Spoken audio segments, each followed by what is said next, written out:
मधेसको जनताको जोस यति मात्र हो कि मधेस ट्याक्स पेको लागि मात्र छ। एउटा पनि मेडिकल कलेज, एउटा पनि इन्जिनियरिङ कलेज, एउटा पनि एग्रिकल्चर कलेज मधेसमा किन सरकारले बनाउन सकेन अहिलेसम्म? र अहिले पनि योजनामा कहीँ पनि छैन। विनियोजन पर्दाखेरि मधेसको लागि त्यहाँ केही पनि देखिएन। जो राणा कालदेखि हुलाकी राजमार्ग छ त्यसको लागि कहीँ हुलाकी वर्ड पनि लेखिया छैन, किनकि राणा कालपछि बनेको हुलाकी राजमार्ग आजसम्म बन्या छैन। कहीँ पुल छ त कहीँ रोड छैन, कहीँ रोड छ त पुल छैन।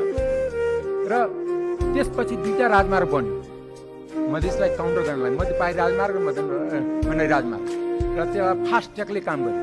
तर 110 वर्ष पुरानो हुलाकी राजमार्ग आजसम्म बन्या छैन। मेरो क्षेत्रमा बाट क्रस गर्छ त्यहाँ पनि बन्या छैन। दोस्रो, जहिले पनि विकास निर्माण जनताको लागि हुन्छ, भूगोलको लागि हुन्छ। किनकि मधेसको जम्मै इन्डिकेटर ह्युमन डेभलपमेन्ट इन्डेक्समा हेर्दाखेरि सबै बिलो छ, कर्णाली भन्दा पनि बिलो छ।